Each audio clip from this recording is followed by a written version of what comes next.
नमस्ते एक technology YouTube च्यानलमा यहाँहरूलाई स्वागत छ। आजको यस श्रृङ्खलामा हामीले कोरलड्रमा कसरी गुगलको लोगो बनाउन सक्छौं भन्ने सन्दर्भमा रहेको छ। यस च्यानलमा नयाँ हुनुहुन्छ भने कृपया हाम्रो च्यानललाई सब्स्क्राइब गर्नुहोला र भिडियो अन्त्यसम्म हेरेर सम्पूर्ण जानकारी लिनुहोला र भिडियो मन पर्यो भने लाइक गर्न नभुल्नुहोला। र आउनुस् आजको यस श्रृङ्खलाको भिडियोबाट सुरु गरौँ। म हजुरलाई स्क्रिनतर्फ लान चाहन्छु। कोरलड्रा खोलिसकेपछि आफूले के गर्नु पर्यो, हामीसँग यो नयाँ फाइल खोलेकै हुन्छ हैन र। नयाँ फाइल खोलिसकेपछि ल मैले अहिले ल्यान्डस्केपमा बनाएको हाम्रो डकुमेन्टलाई चाहिँ अब साइज आफूले जुन बनाए पनि हुन्छ, यहाँ साइजको कुरा हुन्छ यहाँ है।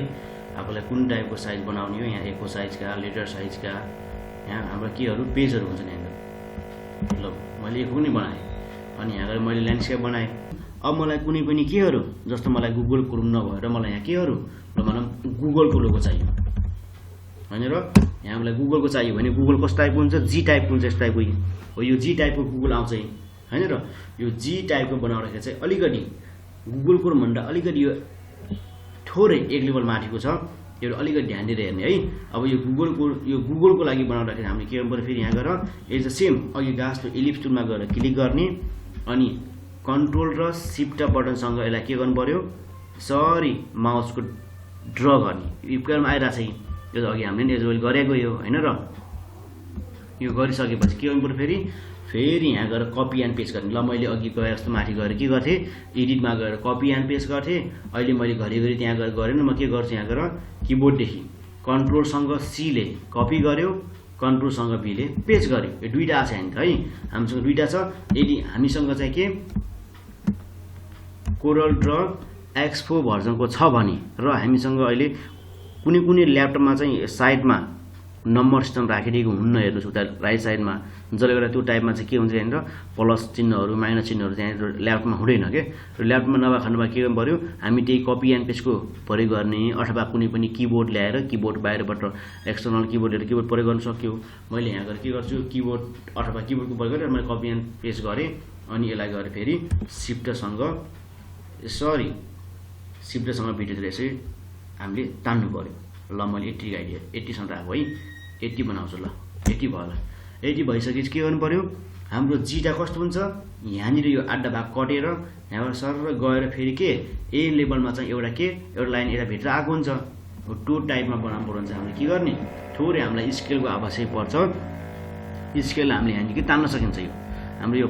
टुल्सहरूदेखि लिएर यताबाट यहाँनिर जुन यहाँनिर नम्बरहरू देखाउँछ स्केलको, यो स्केलको लाइनलाई के गर्नु पर्यो, यहाँनिरबाट चाहिँ माउसको कुन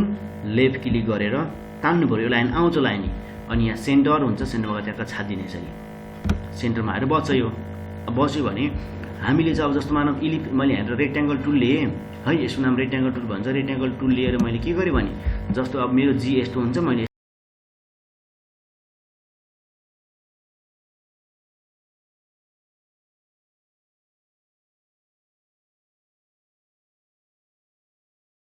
है हामीले चाहिँ यस्तो टाइपको चाहिँ जीहरू अब यो हेर्नु है, माथि हेर्दाखेरि ठुलो अनि तल हेर्दा सानो भयो, यो मिल्न गएन। त्यही भएर के गर्ने, हामी चाहिँ यताबाट यहाँनिर घुमाउँदाखेरि पनि के गर्नु पऱ्यो, यताको लाइन पनि इक्वलमा योसँग बराबर आउनु पऱ्यो। त्यही भएर चाहिँ हामीले के गर्नु पऱ्यो, यो लाइनलाई चाहिँ हामीले रेक्ट्याङ्गल टुल लिएर यो माथिको यो लाइनको यो यहाँनिरको पोइन्टबाट के गर्नु पऱ्यो, यसलाई क्लिक गरेर यसरी ड्र गर्ने र तलको यहाँनिरको लाइनलाई छोएर बाहिर चाहिँ तान्ने लाइनलाई यसरी। ल 80 तान्ने मैले। ल 80 भयो भने के हुन्छ, हाम्रो चाहिँ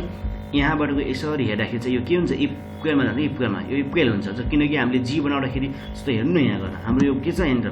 अब यो ठुलो हुँदै यो सानो भन्दा यो राम्रो देखेन फेरि। त्यही भएर सबै के गर्नु पऱ्यो, इक्वलमा आउनु पऱ्यो। यो सबै इक्वलमा आउनुलाई के गर्ने, हामीले यहाँ गएर यसलाई चाहिँ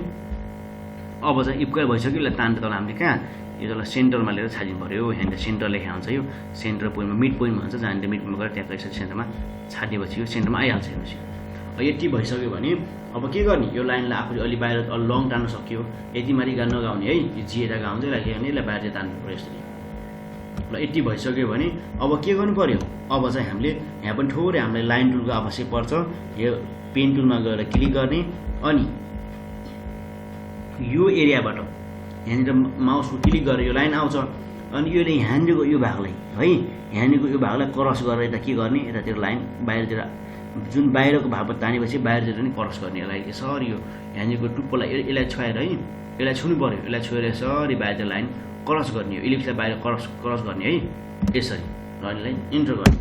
अब फेरि के गर्नु पर्यो अब फेरि यहाँबाट फेरि के गर्नु पर्यो यो एरियाबाट फेरि यताबाट यसलाई पनि यतातिर यो पोइन्टलाई छोएर यसरी लाइन क्रसमा जानु पर्यो यसरी यहाँनिर ल मैले लाइन क्रस गरिदिएँ अनि इन्टर गरौँ अब क्रस गरिसकेपछि के गर्नु पर्यो अब यति भइसक्यो अब मलाई केको यो पोइन्ट टुलमा जाउँ पिक टुलमा जाउँ अब मलाई यो के स्केलको आवश्यक छैन किनकि मैले स्केलको के यसको लागि मात्र ल्याएको थिएँ अब यो स्केललाई म हटाउनु पर्यो यो स्केलमा गएर के गर्नु पर्यो यसलाई गएर क्लिक गर्ने अनि यसलाई चाहिँ डिलिटमा गएर डिलिट बटन थिचेपछि डिलिट हुन्छ यो है अब हामी के गर्नु पर्यो कलर हेर्नु पर्यो कुन कुन कलर चाहिँ माथि टप एरियामा रेड कलर छ अनि येलो छ अनि ग्रिन छ अनि यो चाहिँ कुन छ स्काई कलर होस् अथवा कुन निलो कलर जस्तो देखिन्छ है यो कलर हाम्रो ढाक्नलाई के गर्नु पर्यो हामीले यहाँ गएर यसमा यहीँ गएर चाहिँ यहीँ स्मार्टमा गएर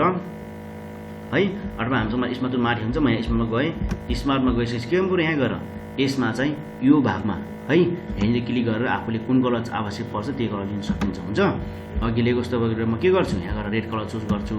फेरि यहाँ गएर क्लिक गरिदिन्छु अनि बाहिर क्लिक गर्छु अनि यहाँ गरेर यो एरियामा नराख्ने हामीले यो एरियालाई हटाउने हो यसलाई फालिदिने हो त्यही भएर हामी के गरौँ यो लाइनदेखि यतापट्टि एरियामा यहाँ क्लिक गर्ने एउटा कलर यहाँ आयो अनि मलाई फेरि येलो कलर चाहियो यहाँ गएर के गर्नु पर्यो येलोमा गएर क्लिक गर्ने अनि आफू चाहिएको येलो कलर पिक गर्ने त्यसपछि यहाँ गएर राखिदिने हुन्छ अनि ग्रिन कलर छ फेरि यहाँ गएर के गर्नु पर्यो आफूलाई ग्रिन कलर कता आवश्यक पर्छ त्यो ग्रिन कलर ल्याउने ल्याइसकेपछि के गर्नु पर्यो यहाँ गएर ग्रिन कलर ल्याइसकेपछि हामीले यता गएर के गर्नुपर्छ यसलाई गएर यहाँनिर क्लिक गर्ने यहाँ ग्रिन आउँछ है अलिक गाढो टाइपको कलर चाहिँ हामीले यहाँ खोज्न सकिन्छ भिडियो गरेर यहाँ भन्छ यो साइडमा यहाँनिर यो फिल कलरकोदेखि लिएर यतापट्टि यहाँनिर आफूले चुज गर्न सकिन्छ है यहाँ गएर सो कलर प्यालेट छ यहाँ गएर आफूले पनि क्लिक गरेर अरू अरू कलर लिन सक्यो अझै ग्रिन लिन सक्यो है आफूलाई कस्तो आवश्यक पर्छ ल्याउन सक्छ अहिले म इक्जामको लागि चाहिँ के गरेँ यहाँनिर सामान्य खालको कलर राखिदिएँ यति बनाइसकेपछि के गरौँ अब चाहिँ हामीलाई चाहिँ यो यहाँनिर कुन कलर स्काई कलर होस् अथवा यहाँनिर कुन कलर छ ब्लू कलर जस्तो देखिन्छ यहाँ गएर के गर्ने यो कलरलाई एउटा कलर चुज गर्ने हुन्छ अनि यहाँ गएर कलर ट्यापै टिपौँ अनि यहाँ गएर के गर्न सकिन्छ अब हेर्नु है यहाँनिर अलिक कन्फ्युज नहुने मैले यहाँ त राख्छु जस्तो मानौँ यहाँ के चाहिँ हाम्रो यहाँ कलरको कुराहरूमा हेर्दा यता यहाँनिर घुमेर यता आएको छ र माथि भाग हटाइरहेको छ यतिर भने हामी के गर्नु पऱ्यो यहाँ गएर एउटा कलर यहाँ राख्नु पऱ्यो अर्को यहाँ राख्नु पऱ्यो अर्को यहाँ राख्नु पऱ्यो त्यसलाई हामीले फालिदिने हो अब सजिलोको लागि के गर्नु पऱ्यो यसलाई क्लिक गरेर अब यहाँनिर सबैलाई सिलेक्ट गरेर ग्रुप गरेर आउटलाइन पनि हटाउन सकिन्छ यो नगरेर एउटा एउटा गरी फाल्छु भन्छ भने यहाँनिर के गर्नु पऱ्यो यो लाइनमा क्लिक गर्ने अनि यसलाई डिलिट गर्ने हुन्छ यहाँ पनि यो लाइनमा क्लिक गर्ने माउसको यसलाई पनि डिलिट गर्ने किबोर्डमा डिलिट बटन हुन्छ है अनि यहाँ पनि क्लिक गर्नु पऱ्यो यसलाई पनि डिलिट गर्ने फेरि यहाँ पनि क्लिक गर्नु पऱ्यो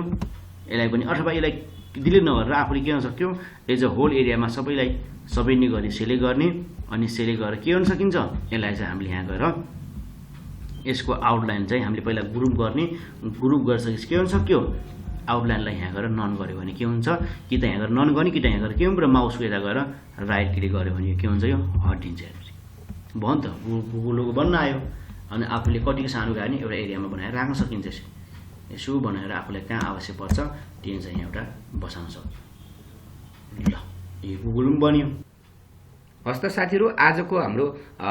श्रृङ्खला यति नै थियो फेरि बाँकी अर्को भिडियोमा हामीले पुनः भेट गर्नेछौँ र अर्को नयाँ श्रृङ्खलामा हामी नयाँ कोरलड्राका नयाँ पाठसँगै तपाईँहरूलाई नयाँ ज्ञान दिने प्रयास गर्नेछौँ तपाईँहरूलाई आजको भिडियो कस्तो लाग्यो जस्तो लाग्यो त्यस्तै सल्लाह सुझाव प्रतिक्रिया तलको कमेन्ट बक्समा कमेन्ट गर्न नभुल्नुहोला र तपाईँहरूले गरेको कमेन्टको आधारमा हामीले थप अन्य भिडियोहरू बनाउन प्रयत्न गर्नेछौँ हस्त नमस्कार।